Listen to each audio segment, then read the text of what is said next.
and turbine work what the cycle will give you. Okay. So what is the back work ratio in case of a gas turbine power plant? Anybody?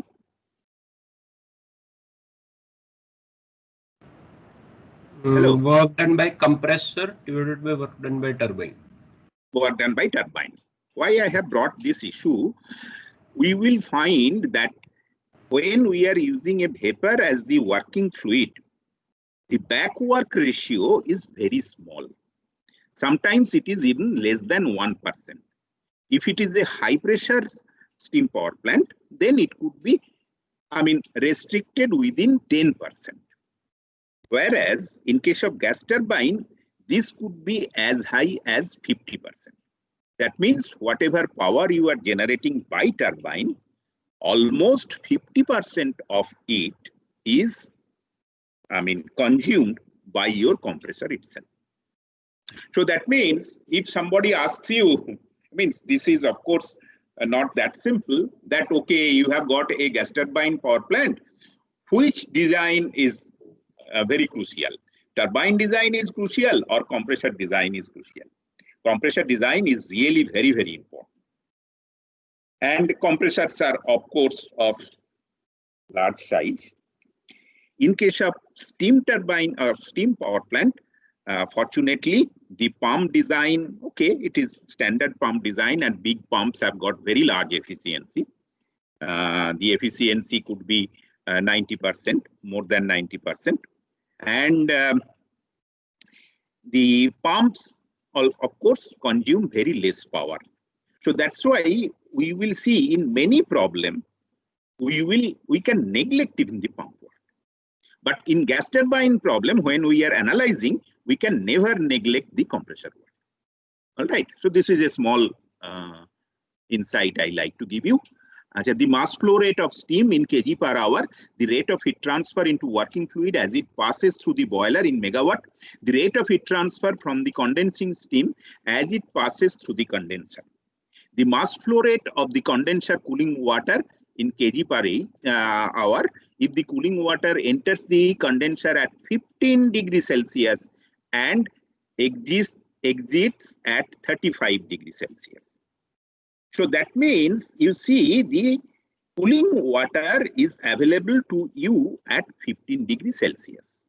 Or in other words, the environment in which you are having your thermal power plant is at 15 degrees Celsius.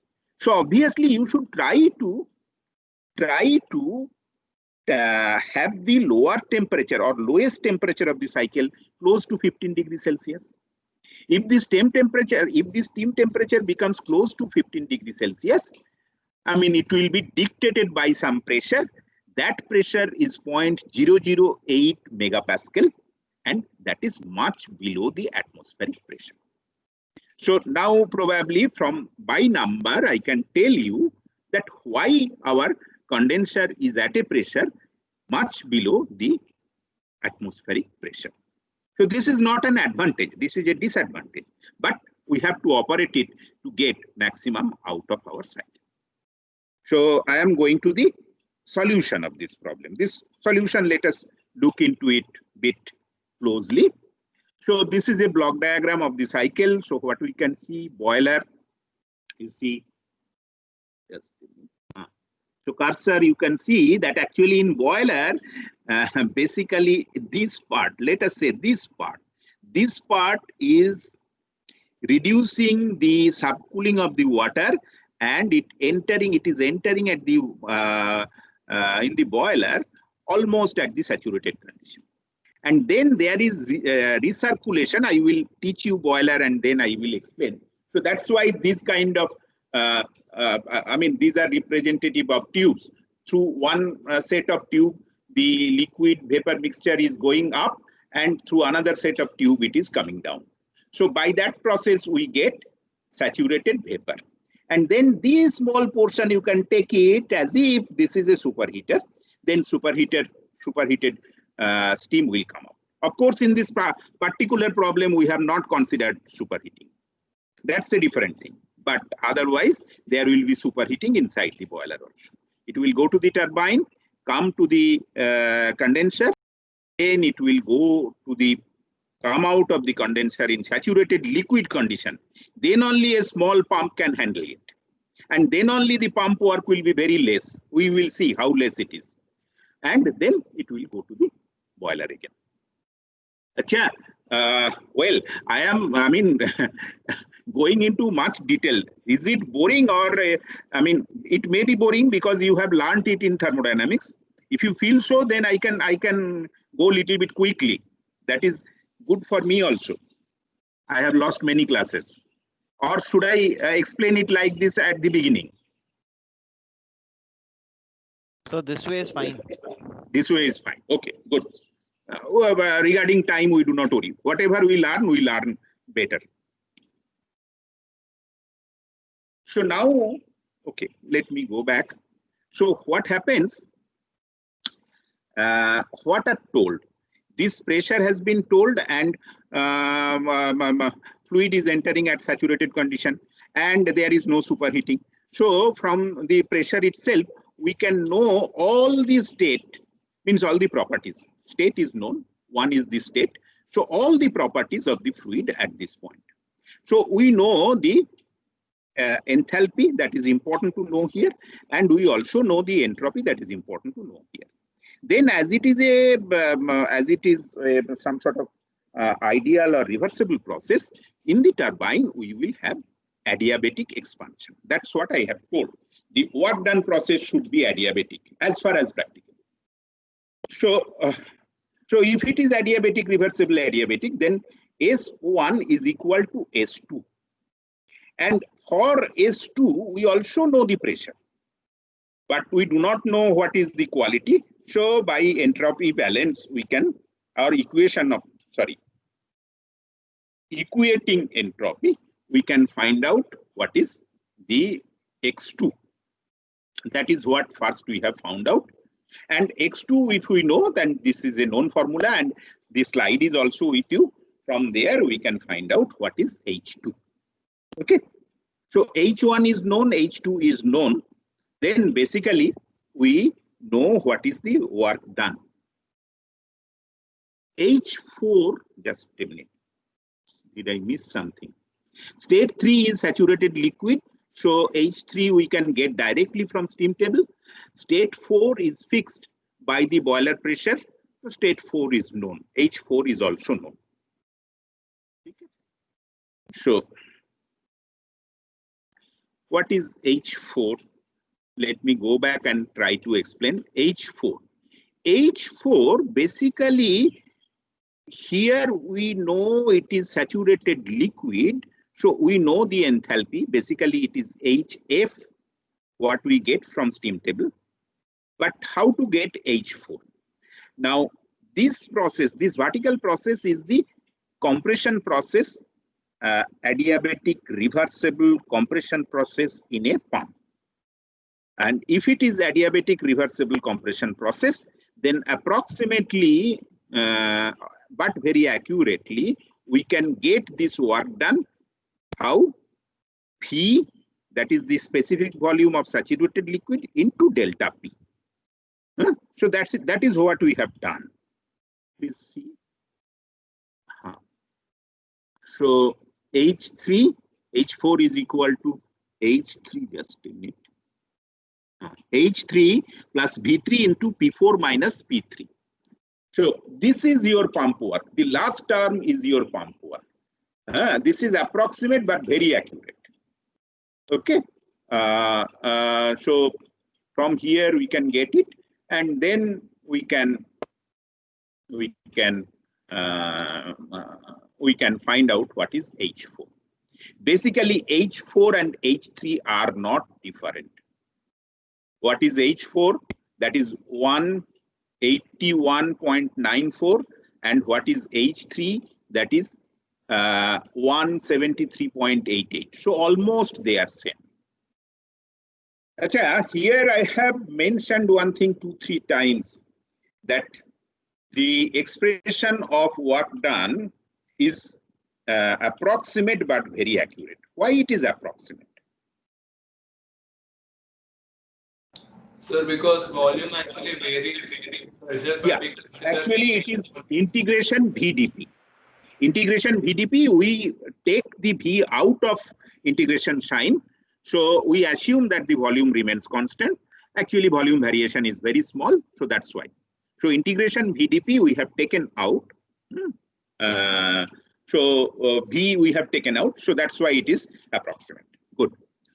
The net power developed, then we can get it, and that is WT minus WP, turbine power minus the pump power. Mass and energy balance, we can make the mass and energy balance. Then we can find out what is the heat transfer per unit mass. So all these things we can find out. Efficiency we can get 0.371. So let me tell you that generally, of course, this is a very simple cycle without any reheat, etc. But this is called a subcooled cycle. So subcooled Rankine cycle generally have efficiency of that order, 38 to 42, 43, 45 of that range, means how we modify the cycle. So subcooled Rankine cycle will have this kind of an efficiency. That means most of the power plant what we see, they are subcooled and they will have 42, 43% of efficiency, 45% of efficiency, not more than that. And then you see back work ratio. So back work ratio is 0.84%. Means whatever turbine will generate, turbine has generated 963.2 and pump has consumed 8.06. So that's what I told, that if it is a subcooled power plant and the boiler pressure is not that high, then even we can neglect the pump.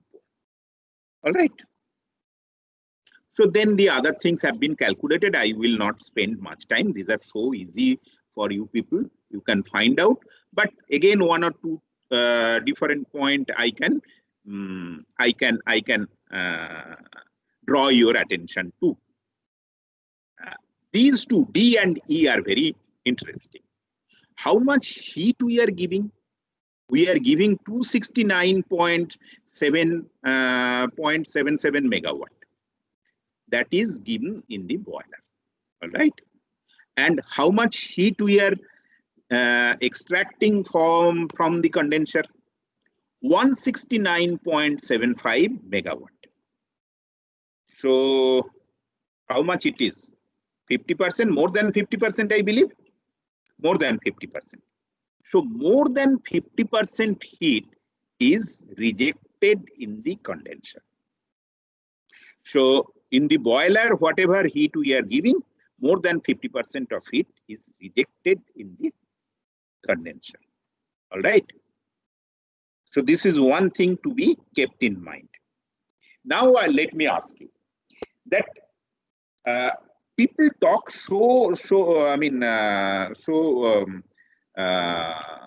interestedly regarding waste heat recovery, but nobody talks about energy recovery or waste heat recovery from condenser.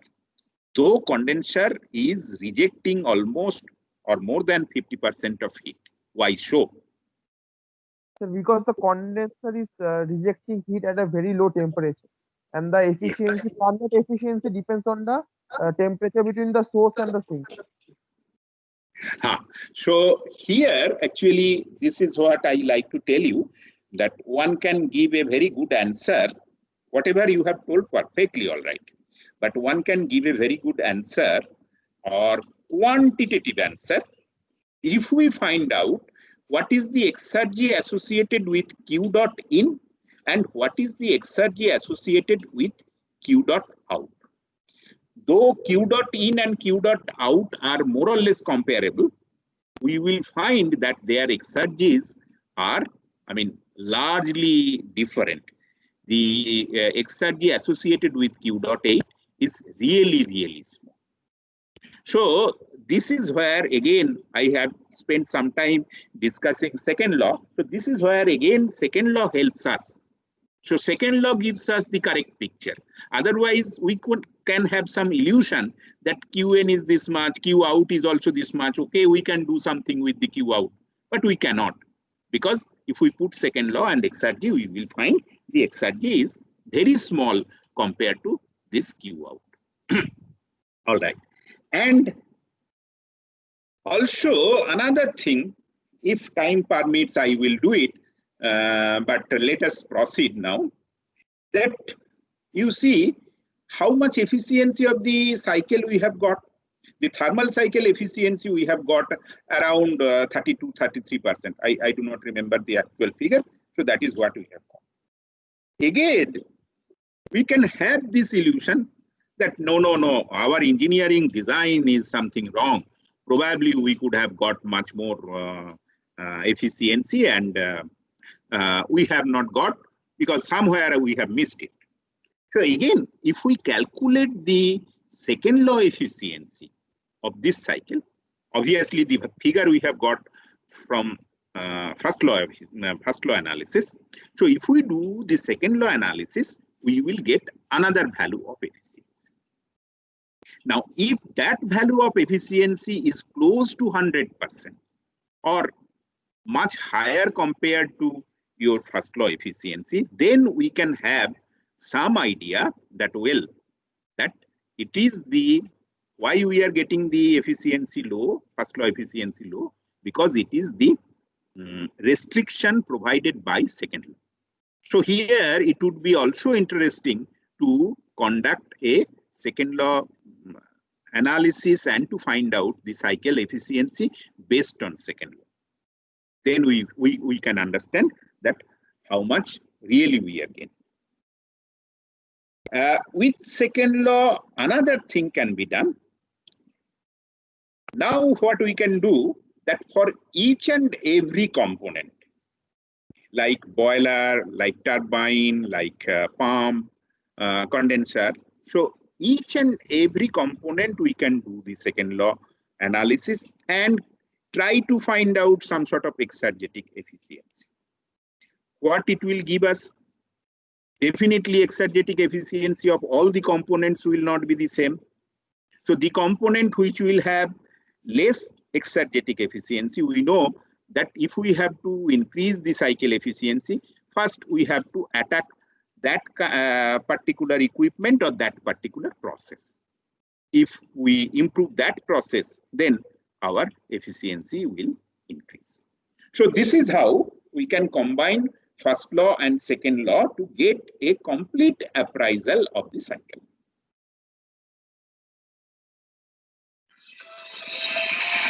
I am in a class. I'll talk to you afterwards. So at this point, do you have any question, anybody? Otherwise, I will proceed. If not, I will proceed. No, second law part, could you appreciate that how second law can help us? I will take one or two example to give in number, in figure, that what I like to mention. What I like to convey. Sir, can you once again tell about the efficiency of the components for that exergy? Okay. First law, if we see a condenser, and let's say the condenser, there is no heat loss from the condenser.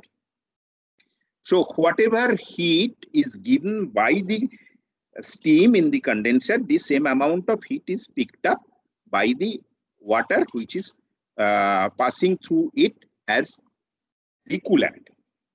All right. So from the first law, the process is ideal and 100% efficiency. Whatever energy one body is losing, the other body is gaining it. No third body is gaining it, which we do not want. We want to heat the water, let's say. But from exergy point of view, we may have a different picture altogether. If we see how much exergy this steam has lost and how much exergy the water stream has gained, so water stream might not have gained enough amount of exergy. Okay, so then we can relook into the design of the condenser. Suppose heating of water is our motto, otherwise we will not do that. Suppose heating of water is our motto, then we will relook into the design of the condenser and try to make it in such a way so that the exergetic efficiency becomes higher. Of course, there are practical considerations, so forget about practical consideration. So this is the difference between first law analysis and second law analysis. From the first law, at the outset, we will see that 100% efficient process, because whatever heat is lost by the steam, the same amount of heat has been gained by the water. But if water heating is our motto, then really how much exergy we have gained, that we have to see. So am I clear in my example? Could you understand what I am trying to tell you? Yes, sir. Okay, so let us proceed. So all these things you will get. This I am not wasting time. Second problem we have taken. The second problem I will not read much. What has happened here? We have used the term pump and turbine. Both will have some sort of isentropic efficiency. So this isentropic efficiency of the pump and turbine, they are 85%. And then how to do the problem. This also I will not spend time. Please have a look. So solution you will find out how to do it, and then the efficiency, etc. You can. So what we can see that, well, the thermal efficiency of the subcooled Rankine cycle is of the order of 30, 32, 33%, 35%. And then there could be different losses. So the efficiency will further decrease. Now we engineers, we try to get maximum out of our investment. So now we think of improvement in the performance of Rankine cycle, and there are different methods by which it can be done. First method is decreasing the condenser pressure. Second could be increasing the boiler pressure, superheating the steam to higher temperature.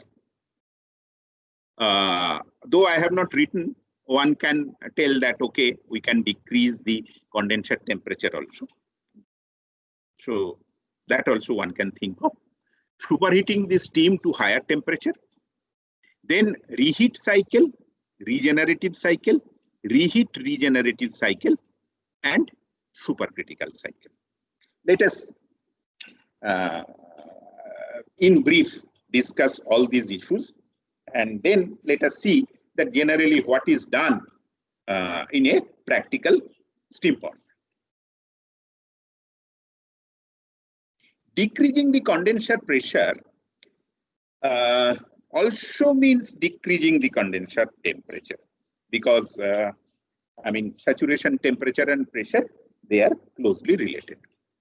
Lowering the condenser pressure will increase the area under TS diagram. We will see in the next figure, and net work done will increase. Due to lower temperature of the condenser outlet, more heat is required in this boiler. Some relatively more heat is required in the boiler. So on decreasing the condenser pressure, both work output and heat input gets increased. Heat input, it is really doesn't get increased, we will discuss, but prima facie it appears that heat input gets increased. The condenser pressure cannot be lower than the saturation pressure corresponding to the temperature of the heat sink. So here, this is self-explanatory, but you see this is our original cycle, let's say. This is the original cycle. Now we have reduced the condenser pressure. Now we have reduced the condenser pressure, and then what will happen? This much extra area we will get, so this much extra work we will get. But if we reduce the condenser pressure, slightly our pump work will increase. and this much 2-2, this much heating also is needed in the boiler. Okay, but overall, what we can see, there will be a gain. But we cannot do this arbitrarily. Why we cannot do this arbitrarily? Because as I have told, that condenser steam is condensing, and the temperature of the condensing steam will be slightly above or few degree above the coolant temperature. And coolant temperature, lowest coolant temperature is the temperature of the environment. So obviously, if the coolant is available at 20 degrees Celsius, at best we can have condensing temperature at 25, 26, 7 degree Celsius. So we cannot reduce the temperature of the condenser. If we cannot reduce the temperature of the condenser, its pressure cannot be reduced. So more or less, it is fixed by the atmospheric pressure and temperature. Sorry, atmospheric temperature, not pressure, atmospheric temperature. And that's why the same steam power plant will have a higher efficiency in a cold country and will have a lower efficiency in tropical country. That's why the same power plant in winter in our country, let's say, it will give slightly higher efficiency during winter months compared to the summer months. Okay, because condenser temperature and pressure can be lowered down in cold countries. It can be lowered down even in tropical countries during winter months. So let us then take it that we cannot do much regarding the condenser pressure. Whatever atmospheric pressure is there, so that dictates it, or whatever atmospheric temperature is there, that dictates it, and according to that we will get the condenser pressure. Increasing the boiler pressure has got several advantages, but it is not unmixed advantage. Increasing the operating pressure of the boiler leads to an increase in temperature at which heat is transferred to steam. So, I mean, heat is transferred to steam at a higher temperature. It raises the average temperature at which heat is transferred to steam.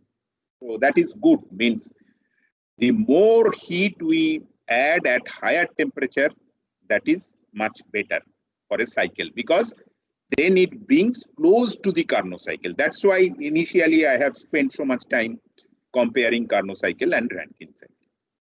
So more heat has to be given at higher temperature.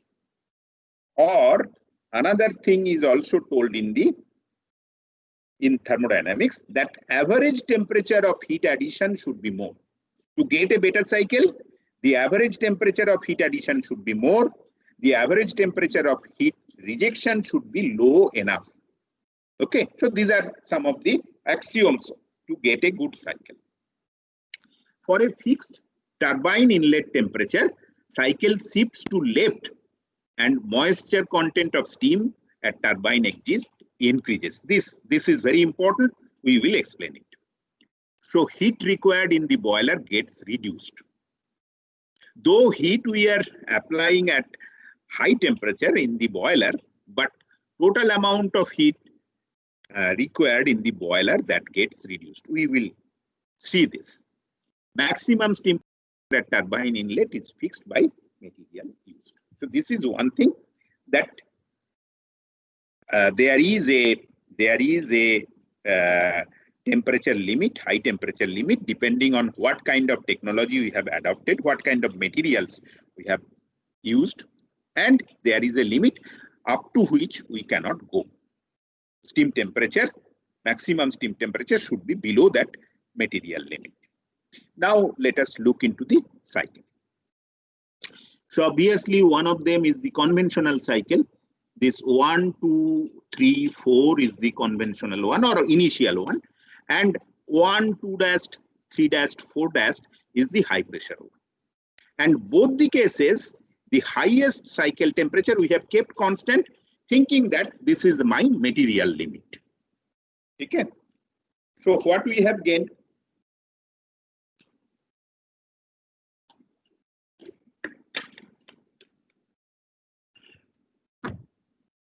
In the second case, in the second case, this is the extra area we have got. So definitely we have got more amount of work here, but we have lost certain amount of work here. So these we have to, make some sort of a judgment that which one is better. Judgment means by calculation we will make this judgment. And obviously we need a higher pumping. If boiler pressure is high, we need higher pumping, and pump work is also more. So this is one thing. But another very great disadvantage is there. As we go on increasing the pressure, what is happening due to this dome kind of a shape of the two-phase region, the amount of heat, which is basically latent heat, this one or this one, as we increase the pressure, the amount of latent heat that decreases. So in the boiler, the amount of heat given is decreased. So subcooled heating that increases, superheating there is also some decrease, and then most of the heat is in the subcooled region we are giving to the fluid, and this amount reduces. So it has got one bad effect, that is that some of the heat we are giving, large amount of heat we are giving at low temperature. Though this heat is added at high temperature, but this heat is added at low temperature. So without calculation, we cannot say really that how much is the benefit. But one practical difficulty is there. When we have increased the pressure, from here we are expanding, and at the end of the expansion, we have got that much of moisture, which is detrimental to the turbine. Whereas at low pressure, if we operate, then at the end of the expansion, the water content is not that much, moisture content is not that much, so it is good for the turbine. So this is practical. This is not from thermodynamics. All the other things are from thermodynamics, but this is a practical difficulty. So by increasing the pressure, we may gain something, but there is also a practical difficulty that we have to keep it in mind. All right. Superheating. Definitely, the average temperature at which heat is transferred to the steam can be increased without increasing the boiler pressure by superheating of steam to high temperature. So this is one of the advantage. Another advantage is that superheating of steam decreases the moisture content of the steam at the turbine engine. So this also you will see, and superheating of steam will increase the net work output and efficiency of the cycle. Both net work output and efficiency of the cycle will get increased. So that's why, one cannot think of a steam power cycle without superheating. So superheating clearly gives three advantages. First advantage, more work done with the same amount of steam, with almost the same plant size and capacity. Second advantage, it increases the efficiency of the cycle. Third advantage, that moisture content at the end of expansion is less, so turbine life is higher. So these three clear-cut advantages are there. So that's why superheating is must in a Rankine cycle. Is this point clear? Up to this, do you have any question?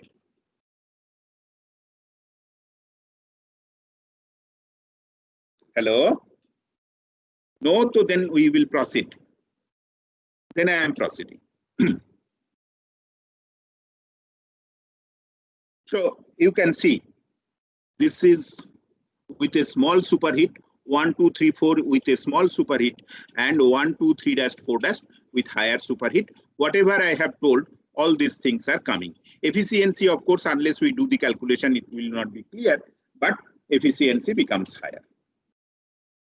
So we can understand one thing that, okay, if we have to increase the boiler pressure, we have to be careful. Boiler pressure is also increased, but superheating is must. Now, both increasing the pressure and superheating has got limitation from the material point of view. Obviously, if we have got high pressure of steam, so all the sections are to be made larger, and there is a very large pressure difference between condenser and boiler. So material point of view, design point of view, this is challenging. If we increase this degree of superheat to a very great extent, then also from material point of view, we have got disadvantage. So these constraints, practical constraints are there, but both are to be used, and superheating has got some definite advantage. All right. Now we go for reheat cycle.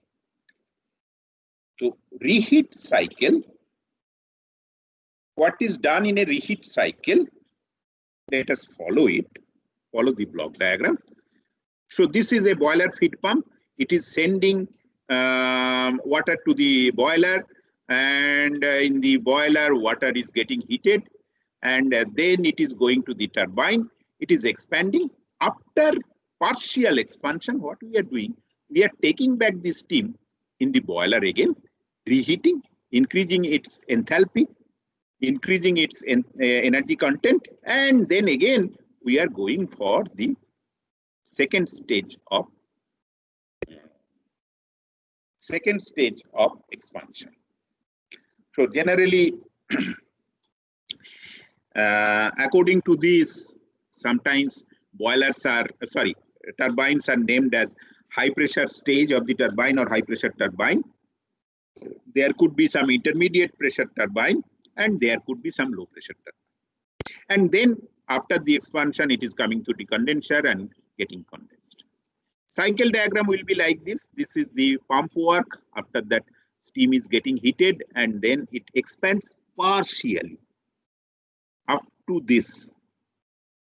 And so 1 to 2 is the partial expansion. 2 to 3 is the heating in the boiler. This is called reheating. Why there is a leg here? This is, of course, something we will explain afterwards. But this leg should not have been there, or we could have avoided it. And then 3 to 4 is the again expansion. Now, okay, why they have put this leg now I can understand. So what are the advantages?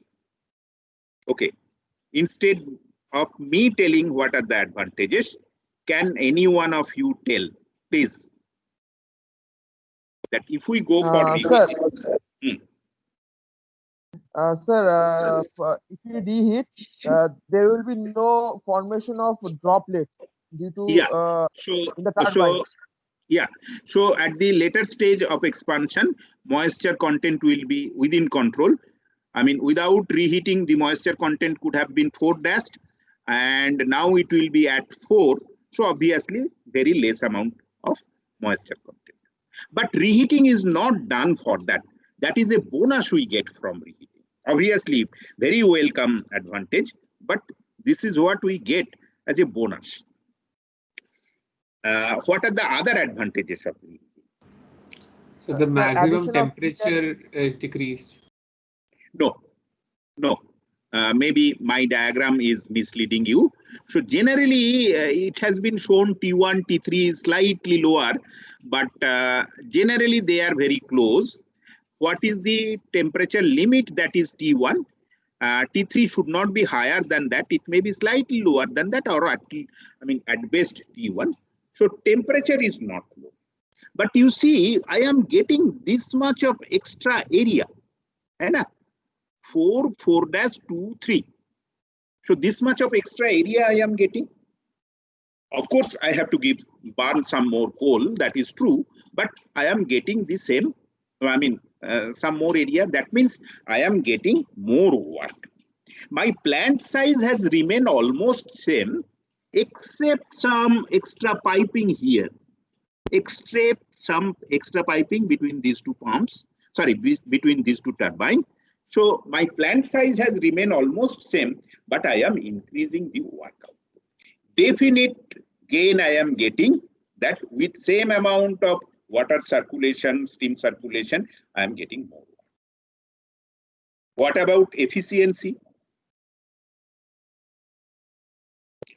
Now, efficiency, please remember it. Efficiency, there could be slight increase of efficiency, marginal increase of efficiency. Even there can be marginal decrease of efficiency depending on reheat pressure, which is nothing but 2. This 2 is called reheat pressure. Depending on reheat pressure, P2, I can have either marginal increase in efficiency or marginal decrease in efficiency. So it is dependent on reheat pressure, the pressure at which reheat is being done, but definite increase in my work done by the cycle. Okay. Now we are discussing subcooled Rankine cycle. In subcooled Rankine cycle, generally one reheat or at the maximum, if it is a high pressure boiler, 2 reheat is done. More than that is never done. Okay, 1 or 2 reheat. 1 reheat is very common. Sometimes, rarely it is 2 reheat is done. Okay, so this is what is your reheat cycle. There is a problem. I should not discuss this problem. I do not know whether I have sent this slide deck to you. Tonight I will send this slide deck to you. Please go through the problem. You have done this kind of problem earlier also. So let us not waste time on this problem. You will be able to do it. And it is already done in the... So I am not discussing it. If it is needed, if somebody requests me to do it afterwards, I will do it.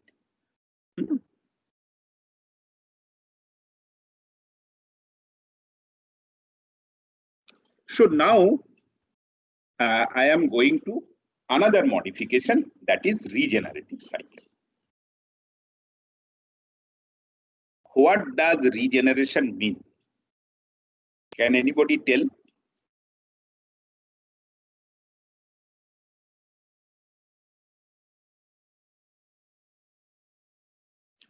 Please try. Anybody, please tell what is meaning of regeneration.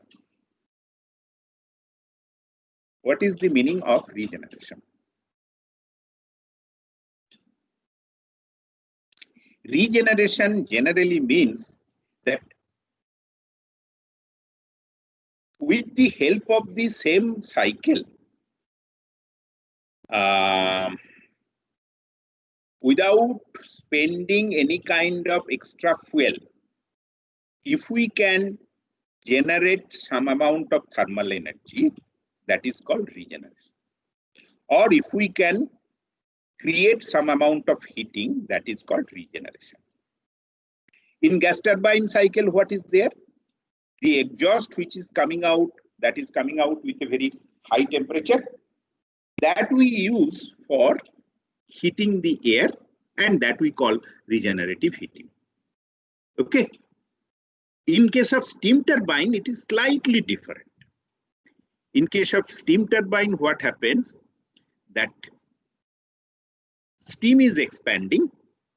A small part of steam we will take out from the turbine, and that means it will not expand till the condenser pressure, and we will use it for heating the condensate. The condensate has to be heated. If the condensate is heated with the help of flue gas, that is called, the device is called economizer. And all the boilers are having economizer just before the boiler. But before the economizer, if I can heat this steam by something else, it could be anything. Let's say In this case, we are taking some steam from the turbine and doing it like that. But let's say we have got a hybrid power plant, a solar energy, solar thermal power plant is there. From there, the heat is getting generated, and with that, we are heating the condensate. After that, the condensate is going to the economizer. So whatever it may be, then in the economizer, we need less amount of heat. So that has got two advantages. One advantage is that we are having less amount of fuel for which we are paying. Another advantage is that we are not adding heat at low temperature. Already the condensate is hot due to the heating by steam or solar energy or whatever it may be. Then that hot condensate we are giving heat. So my cycle efficiency will increase. Okay, so these two advantages are there. So now come back to your regenerative steam power cycle. So in the steam power cycle, what we do? We extract, we take out certain amount of steam from the turbine and use it for heating the condensate before economizer. Okay. Now, this is sometimes, contrary to our common sense. You may argue, somebody may argue justifiably that, well, steam is for doing work. In the turbine, it should have done some work. You are taking out that steam and you are heating water with that. So, how can you justify your modification of design? My justification is like this. Steam has already expanded in the turbine to some extent. We are getting this steam which has got less work producing capability out of the turbine and using that steam for heating. So basically this steam who has lost his capability or stamina for doing a good amount of expansion work, only that kind of spent steam I am taking. It could have done some small work, but for heating it is more suitable. So that's why I am taking it. That is one of the advantage. Another advantage is that you see why the turbine we draw it like an inverted triangle. Can anybody tell? Turbine we draw as an inverted triangle. Expansion device, sir. It is expansion device. So as we go towards the exit end of the turbine, the density of the fluid reduces and we need more and more area.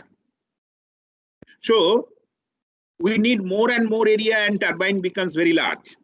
So if we extract certain amount of steam, that area, increase of area or expansion of area, that could be reduced also to some extent. So these are all practical advantages. And obviously, ultimately, when we are giving the heat to the fluid by burning fuel, we are giving at higher temperature, so efficiency will increase. Now, regenerative cycle, I want to spend some more time explain it. Try my best to explain it well. So I will stop here and again I will start in our next class, which is tomorrow at 9 o'clock. And in between, if you have, in between, I will send you this slide deck. And in between, if you have any question tomorrow, you can ask me. Now also, if you like, you can ask me one or two questions.